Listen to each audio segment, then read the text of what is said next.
Olá, gente! Estamos começando mais um Salada Net, hoje com um assunto muito interessante para todas as mulheres que nos acompanham. Para isso, trouxemos aqui o ginecologista e obstetra, Dr. Fábio Urnô de Moura. Tudo bom, Fábio? Bem, você, Maura. Prazer te Igualmente. receber aqui, viu? Obrigado. A gente tem muitas questões da mulherada querendo saber de tudo, de A a Z. Se eu puder ajudar, com o maior prazer. Com certeza vai ajudar bastante. O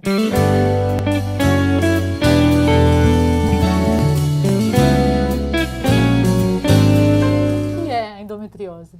A endometriose é o seguinte, é uma doença que a parte interna do útero chama endométrio. Esse endométrio, todo mês, ele descama, que é a menstruação. Então ele se prepara todos os meses para receber uma gravidez. Por não receber a gravidez, esse endométrio descama e sai, é a menstruação. Ao invés de sair completamente pelo útero, tem um refluxo pela trompa. Esse refluxo pela trompa tem células endometriais, que são desse endométrio. E essas células caem em ovário, bexiga, intestino, na parte interna do abdômen da paciente, provocando feridas. Essas feridas são dolorosas, a paciente sente dor, desconforto. E dependendo do grau dessa endometriose, essas células endometriais podem ir entrando no tecido, provocando dores cada vez mais fortes e comprometendo esse tecido da paciente. O que isso tem a ver com a gravidez? Quem tem endometriose tem uma dificuldade maior para engravidar. Não que não vá poder engravidar. Primeiro tem que tratar da endometriose. Se tiver essas famosas feridas na parede interna do abdômen, em bexiga, intestino, ovários, tem que tratar. Por alguns métodos, tipo cauterização, por videolaparoscopia ou cirurgia aberta, se for o caso. Tratando isso, suspendendo a menstruação, depois tem que avaliar se a paciente conseguir ovular ou provoca-se uma ovulação na paciente e ela tem uma chance maior de engravidar.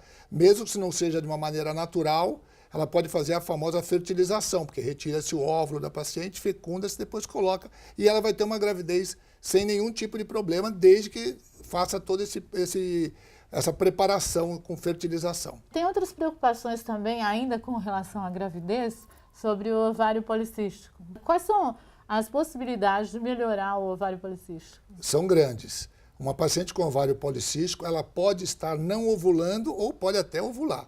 O ideal é que se trate porque ela tem uma dificuldade maior de engravidar com ovários policísticos. Então, o ideal é que tome um anticoncepcional durante um tempo e depois desse tempo tem que começar a fazer alguns exames, que esses exames podem mostrar se ela está, depois que parar com o anticoncepcional, se ela está ovulando ou não e ela tem uma chance maior de engravidar. Ovário policístico não quer dizer que ela não vai conseguir engravidar. Absolutamente não. E tem alguma coisa a ver, você acredita, no lado emocional? Tudo. O psicossomático manda no teu organismo. Então, a paciente está suscetível a tudo. Principalmente se ela estiver numa fase não muito boa do ponto de vista emocional, ela pode ter... O emocional desencadeia doenças. Por que não desencadearia isso? Pode acontecer. O ideal é estar todo mundo equilibrado. Hoje tem uma preocupação, antigamente, não sei se você não reparava isso, mas hoje existe uma preocupação grande com a coisa da gravidez, né? Parece que muito mais difícil para as pessoas. Mas é porque o mundo mudou. O mundo mudou completamente. A mulher antigamente não trabalhava. Se você voltar no tempo, a mulher ficava em casa, cuidando de filho, não precisava trabalhar, não precisava ganhar dinheiro, não precisava trazer o dinheiro para casa. Então a mulher tinha uma vida limitada. Não estou defendendo o passado, muito pelo contrário. Eu acho que a mulher tem que trabalhar, tem que ter atividade, e isso faz com que a mulher tenha os mesmos problemas que os homens. As mulheres têm doenças hoje em dia que eram específicas dos homens. Por quê? Porque elas têm o estresse do trabalho, de ganhar dinheiro, a vida ficou muito cara, então a mulher tem que se dedicar a isso. Isso faz com que a mulher pense em engravidar acima de 35 anos, quando a mulher já foi trabalhar, já foi ganhar o dinheiro dela, ela está razoavelmente estabilizada na profissão, e isso faz com que ela comece a, bom, agora vou casar, ou agora vou ter filho. Uma mulher com 35 anos, a possibilidade dela ter filho, se comparar com uma menina uma menina de 22, é menor. Por quê? Porque é menor. A partir do momento que a mulher vai se aproximando de 40 anos, ela tem uma dificuldade maior para engravidar. Isso fez com que muitas mulheres partissem para a fertilização, para engravidar, porque elas já se apavoram, tentam engravidar, não conseguem, já partem direto para fazer isso. Eu queria saber se existe algum alimento, algumas formas de se alimentar que possam ajudar a pessoa a engravidar, ou que pelo menos não atrapalhem, né? A grávida que tiver uma alimentação balanceada, a grávida que ficar esportes, que praticar esportes, a grávida que não engordar acima de 13 quilos e abaixo de... não, tem que engordar entre 9 e 13 quilos, é o ideal. Ela vai ter uma gravidez muito melhor, mais saudável, provavelmente não terá problema de pressão, de inchaço, desenvolvimento de diabetes, que é um problema sério, importante na gravidez. Então a alimentação é essencial. Fruta, verduras, grelhado, é essencial que a paciente coma. Na gravidez, se ela começar a comer tudo que tiver vontade, tem algumas mães que falam para as filhas que engravidaram, você tem que engordar muito, que com isso o nenê vai nascer grande. É um absurdo imaginar que o nenê que nasça grande seja um nenê com saúde. Tem muito nenê enorme que não tem saúde porque pode ter desenvolvido um diabetes, isso faz uma macrosomia, que o nenê nasce enorme, com vários problemas. Então, a alimentação na gravidez tem que prestar muita atenção. O médico, sempre que a paciente estiver fazendo pré-natal, o médico vai orientar em termos de alimentação, em termos de esportes, porque é muito importante isso. Olha, você estava falando uma coisa de peso, né? Que deve engordar de 9 a 13 quilos. O ideal. Tá. Existe problema, por exemplo, se engordar só 4, 5 quilos? Se ela engordar 4 ou 5 quilos, ela vai ter algum problema, porque você imagina que o nenê, a placenta e o líquido amniótico, somando isso tudo, é por volta de 7 quilos. Ah, tá. Então, se ela engordar 4, ela até pode ter um nenê que desenvolva bem, mas ela engordando 4, ela deve estar com algum tipo de problema que o médico tem que prestar atenção e estar bem atento nos exames de pré-natal. E outra coisa que você tocou no assunto foi a diabetes gestacional. O que vem a ser isso? Como é que isso acontece? Corre-se o risco? Toda a gravidez, a mulher corre o risco de ter a diabetes? A diabetes gestacional é um aumento da glicemia que faz com que a paciente desenvolva essa diabetes, que pode ser especificamente dessa gestação ou pode levar para a vida dela depois da gestação. É quando a paciente começa a engordar muito, a paciente tem um aumento de pressão, a paciente tem inchaço, a barriga, a altura uterina, que tem que seguir todo mês uma medida, um crescimento, começa a crescer muito, o feto é muito grande, isso é um sinal de diabetes. Tem que tratar, porque é muito perigoso. Para aquelas grávidas que morrem de medo na hora de ter o filho, você acha que é mais aconselhável o quê? Ela ficar ali, esperar a surpresa do momento do parto normal ou já marcar tudo direitinho, a cesariana, para não ter estresse, né? Porque, como você falou, estresse é tudo. Quer dizer, é tudo não, é tudo de ruim, né?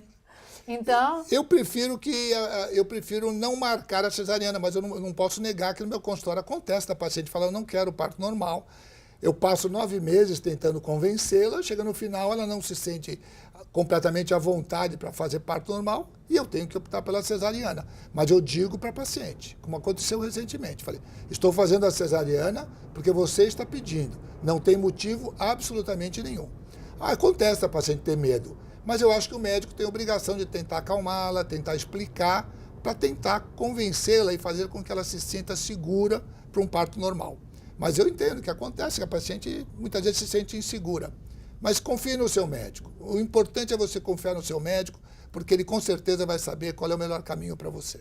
Quem tem muito parto normal, a possibilidade de ter que fazer uma cirurgia chamada colpoperinoplastia e correção de incontinência urinária, eu, para ser sincero, isso é uma coisa que existia antigamente, quando eu era recém-formado, nos primeiros anos de formado.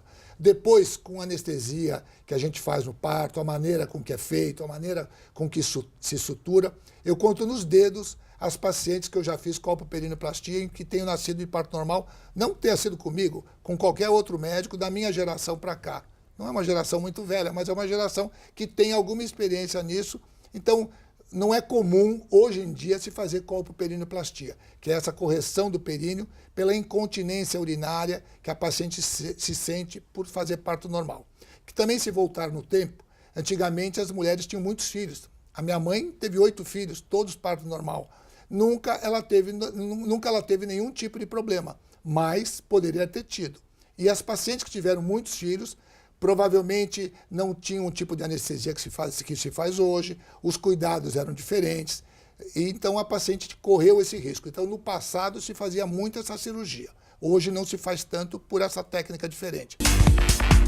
Muita gente quer engravidar e tem uma certa dificuldade ou fica preocupado com uma eventual dificuldade. E muita gente ainda não quer engravidar, né? Então existe aí a super comentada pílula do dia seguinte. E nós queremos saber tudo sobre isso. Bom, a pílula do dia seguinte é uma emergência, não é uma rotina. A paciente que não se sentir segura, achar que pode ter engravidado neste dia, tome a pílula do dia seguinte. Quanto mais próximo da relação você tomar a pílula do dia seguinte, mais eficaz será. Então, o ideal é, se for, você pode tomar um comprimido que é dose única ou 2 comprimidos. 12 horas e 12 horas depois tome o outro. Até 72 horas é considerado um período que não vai engravidar, ou não vai engravidar é um exagero. A possibilidade de engravidar é menor. A pílula do dia seguinte, como eu disse, é para ser emergencial. Então é da hora seguinte, né? Da hora seguinte. Teve uma relação que achou que existe a possibilidade de engravidar, tome a pílula do dia seguinte, mas não pode tomar sempre. Não pode tomar de rotina. Ela provoca ciclos irregulares, vai bagunçar a tua menstruação toda. A dosagem dela não é para tomar todo mês. É uma emergência, uma vez ou outra. E ela não é abortiva, porque ela ou age ou não age. Se você tomar a pílula do dia seguinte, neste período, a possibilidade de ter engravidado é muito pequena. E uma vez, se você engravidou e tomou a pílula do dia seguinte, não vai fazer abortar. Bom, eu acho que melhor do que tomar uma pílula, alguma coisa para depois que já foi, o ideal é a pessoa se prevenir, não é? Prevenir. Então, existem vários métodos de prevenção. Inúmeros métodos. Inúmeros. E o que você poderia citar como melhores, assim? O que você acha? Na realidade, o melhor é o que é melhor para a paciente. Cada paciente é de um jeito, cada paciente tem suas próprias características. Então, o médico tem que avaliar qual é o melhor método anticoncepcional. Existem vários. Pílulas, que são os anticoncepcionais orais, os injetáveis, existem os implantes, existem os adesivos, existe um anel que se coloca na vagina.